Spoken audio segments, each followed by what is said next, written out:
La siguiente. Entonces, ¿cuál es el objetivo general de la vacunación universal en nuestro país? Pues mejorar los niveles de salud de la población, evidentemente mediante la erradicación, la eliminación o el control de casos de enfermedades prevenibles por vacunación. De estos hay, la siguiente, algunos objetivos muy específicos, como contribuir a la erradicación de la poliomielitis en el mundo. Está erradicada en nuestra región en América, pero todavía no se erradica en el mundo, y hay que seguir vacunando, porque mientras no se erradique en el mundo, potencialmente puede regresar la poliomielitis. Contribuir a la eliminación del tétanos neonatal, contribuir a la erradicación del sarampión, que en México lo tenemos prácticamente eliminado, pero no está erradicado, eliminar difteria y controlar tosferina, y algunos otros específicos como el control de otras enfermedades prevenibles por vacunación, como es rubiola y síndrome de rubiola congénita, parotiditis, infecciones invasivas por influenza, hemófilos influenza tipo B, hepatitis B, infecciones por estreptococo neumonio, infecciones y enfermedad grave por rotavirus y enfermedades y complicaciones por el virus influenza. Esos son los objetivos del Programa Nacional de Vacunación. Y aparte otros objetivos que están planteados en el Consejo Nacional de Vacunación como programas de inmunización en situaciones de emergencia. ¿Cuáles son las que han ocurrido en los últimos años para acá? Bueno, uno, el sarampión. Les mencionaba de la epidemia que hubo en 1989 y 90, a partir de ahí se amplía la cobertura de vacunación contra sarampión, se pone la segunda dosis, y eso da como resultado que a partir de 1997 prácticamente se elimina el sarampión en México. ¿Qué quiere decir esto? No hay casos de sarampión. Y así duramos 2, 3 años, y a partir de este siglo XXI volvemos a tener sarampión, pero sarampión, lo que se llama sarampión importado. Es decir, aparecen casos de sarampión, generalmente 20, 25, 30 casos por año, todos de origen de importación, sin generación más allá de segunda generación alrededor, y entonces eso hablamos que está controlado el sarampión en nuestro país. De repente vuelve a aparecer, como el año pasado, en los periódicos, que una persona que venía de Inglaterra y otra de Francia, tienen periodo de incubación y contagian a pequeñas población a su alrededor, y bueno, pues se implementan redes de vigilancia y de control de los casos de sarampión. Meningococo. Meningococo es una infección muy común en todo el mundo.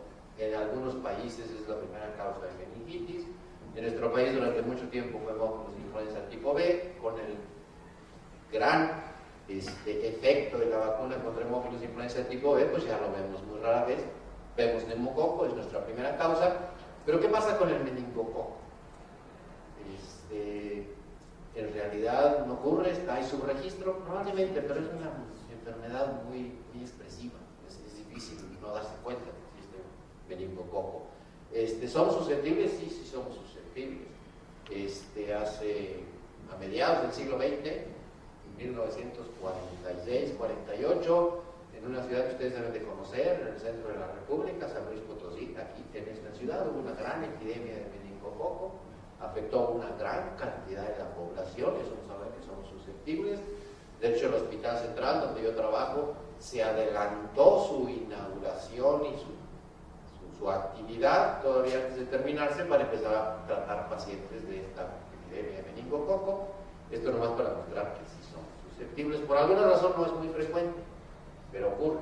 Cada año se reportan en nuestro país entre 70 o 100, 120 casos de meningococo. Generalmente son epidemias muy pequeñas, localizadas, pero cuando se detectan, pues hay que hacer un cerco epidemiológico y vacunar a los alrededores de ese paciente, y pues, aunque no está en el programa general de vacunación, pues sí está en el sistema de vigilancia, y cuando se detecta, pues se implementa un programa de vacunación muy localizada en los casos. ¿Y viruela? Bueno, mencionábamos que la viruela es la única enfermedad erradicada del mundo, que bueno, en nuestro país el último caso fue, ya lo mencionamos, en Tierra Nueva en 1951, y todos estábamos muy contentos, ya no vamos a ver viruela. Evidentemente nunca hemos visto un caso de viruela, porque no existe, pero el virus ahí está. Cuando se erradicó la viruela, el virus, en los Centros de Control de Enfermedades de Estados Unidos, ahí se quedó el virus. Otro en Rusia, Unión de Repúblicas Socialistas Soviéticas, también ahí guardaron el virus, y en Europa también, en otro lado. Pero ¿qué pasó? Y esto siempre tiene una interrelación con lo que pasa en el mundo. Pues en los 80s, finales de los 80s, principios de los 90s, la Unión de Repúblicas Socialistas Soviéticas se viene hacia abajo, se desintegra, y mucho de lo que estaba controlado ese virus, pues aparentemente ahí se perdió. Entonces hay evidencias que muchas personas pudieron sacar ese virus y está seguramente ya por ahí en muchos otros lados, y entonces es un candidato a la guerra biológica. ¿Qué pasa? En principios del siglo XX, las Torres Gemelas, los correos con Antrax, y entonces todo el mundo se pone nervioso y dice qué va a venir después, y dicen una posibilidad es que venga la viruela.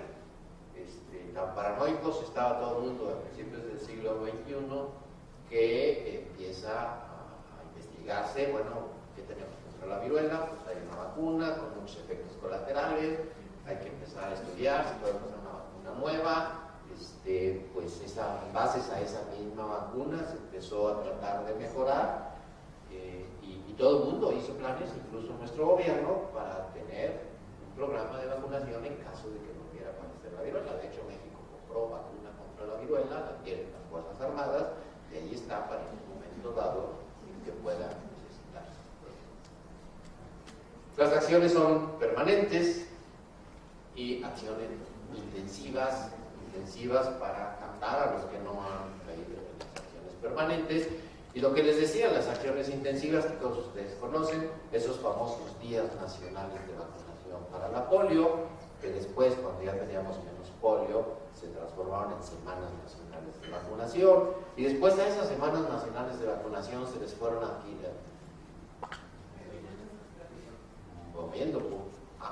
agarrándose de esa estrategia tan efectiva, y entonces ahí empezaron a hacer, y ahora son semanas nacionales de salud, porque se fueron otras estrategias que no nomás son de vacunación, sino para mejorar la salud de la población. La siguiente. Y bueno, esta es la historia de la vacunación en las 4 últimas décadas de nuestro país. Como decía, el Programa Nacional de Inmunización con 6 inmunógenos. En 1979 aparece la Cartilla Nacional de Vacunación con esos inmunógenos, y después empieza a aparecer ya otras entidades, como les decía, el tercer decreto que da creación al Consejo Nacional de Vacunación. Esto da ciertos resultados. En el 97, primer año sin sarampión, la cartilla se amplía hasta los 19 años, y bueno, ahorita vamos a ver en qué ha consistido esta ampliación de inmunógenos en nuestro país. La siguiente. A partir de los 70s y de los 80s, que teníamos los 6 inmunógenos básicos que pedía la Organización Mundial de la Salud, no es sino hasta los 90s que México agrega más inmunógenos, y en este caso, bueno, no agregar más, sino una dosis más, a raíz de lo que les decía del brote de 1990, pues el refuerzo a los 6 años. Se insiste el refuerzo de toxoide, tetánico y diftérico a los 12 años, que no se le daba mucha importancia antes de los 90s, y no es hasta 1998 que se agregan otras vacunas. Básicamente parotiditis y rubiola en la triple viral que conocemos ahora, de sarampión, rubiola y papera, se le agrega, en lugar de usar sarampión sola, pues ya a partir del 98 se empieza a usar la triple viral, y es hasta el 99 que se agrega hepatitis B y hemófilos influenza tipo B. Una combinación que conocíamos como vacuna pentavalente. La vacuna de sarampión rubiola, sobre todo para insistir en coberturas en mujeres más grandes, con la intención de lo que les decía, el objetivo no nomás de eliminar la rubiola, sino el síndrome de rubiola congénita, y entonces simplemente es todo lo que conocíamos la cartilla de 0 a 19 años. Ya en pleno siglo XXI algo que no se hacía mucho en nuestro país, que era el insistir en la vacuna anual contra la vacuna influenza. A partir del 2005-2006 empieza a implementar la vacuna contra virus influenza en poblaciones seleccionadas de mayor riesgo de complicación de vacuna de influenza. En el 2006 y 2007 se introduce el neumococo. Desde mi punto de vista, a lo mejor un poco precipitado, eso es un punto de vista personal. En ese entonces trabajamos en el Consejo Nacional de Vacunación. Un poquito antes ya habíamos hecho estudios de costo-beneficio sobre las nuevas vacunas a implementar. Obviamente la vacuna de rotavirus potencialmente era un alto costo-beneficio y bueno, a través del tiempo lo ha demostrado. Es una vacuna altamente efectiva para prevenir enfermedad grave que lleve a deshidratación y hospitalización. Vacuna de neumococo, yo sigo teniendo mis dudas. En aquel entonces heptavalente, ahora ya de 13 valente. Y una de las cosas era simplemente el agregar la vacuna de neumococo al esquema nacional de vacunación, hizo que se multiplicara, pero con mucho el costo de la vacunación en México. O sea, lo que costaba todo el esquema de vacunación al agregar la vacuna de neumococo, casi se triplicó el costo de una vacuna muy cara. Otra de las cosas, en base a eso, yo no sé si se acuerdan, pero se empezó a vacunar de forma parcial. Y desde mi punto de vista eso le quitó credibilidad al Programa Nacional de Vacunación. Dijeron que los 10 municipios más pobres y daban nada más una dosis.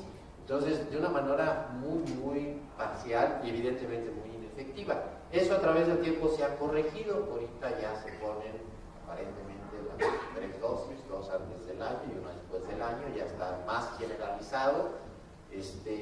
Siguen teniendo muchas situaciones todavía no contestadas de la vacuna de neumococo. Aparentemente la efectividad producida en Estados Unidos, en Europa y en otros lados no es tan efectiva. Evidentemente la heptavalente eran los 7 serotipos más frecuentes en Estados Unidos, no necesariamente los 7 serotipos más frecuentes en México. Ahora esto se ha mejorado con la de 13 valente, pero bueno, hay que estar muy pendientes de qué va a pasar con la vacuna de neumococo.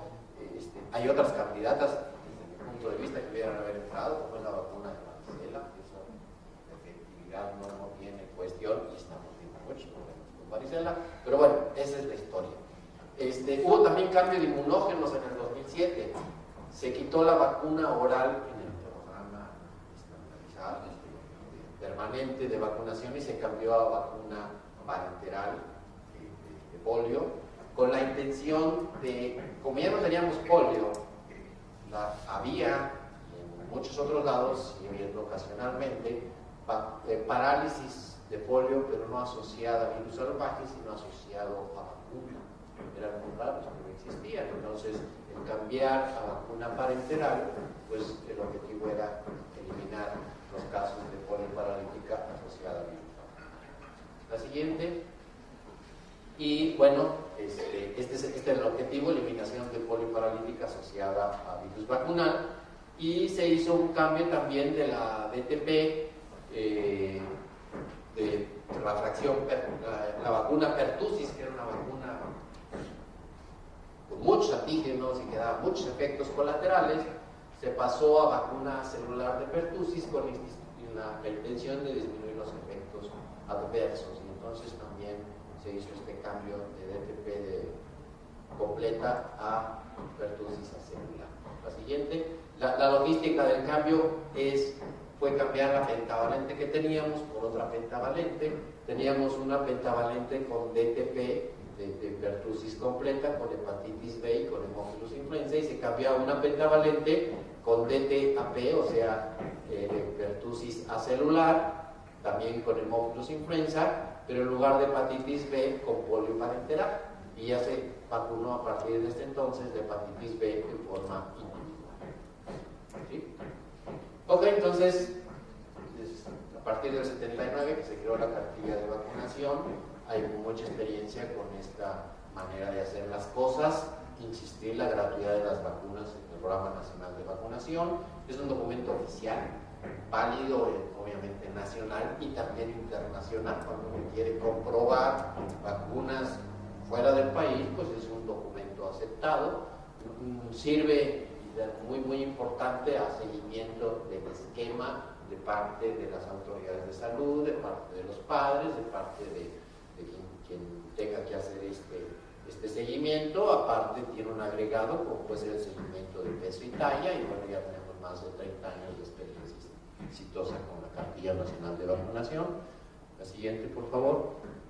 ¿Puede subir un poquito? Bueno, y este es en forma resumida cómo sería, no sé si se vea bien, de hecho yo lo veo bien.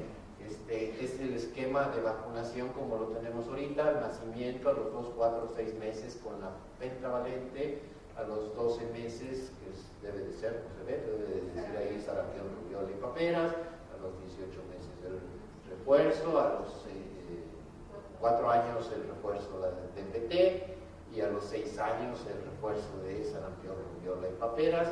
Acá tenemos, esto es hepatitis B, las 3 dosis en los primeros meses de vida. Y si me pasan la siguiente, tenemos las otras que se agregaron, como es neumococo en 2 dosis antes del año y una tercera después del año, las vacunas de rotavirus, de influenza, personas de alto riesgo. Aquí también actividad en la mayoría de los lugares.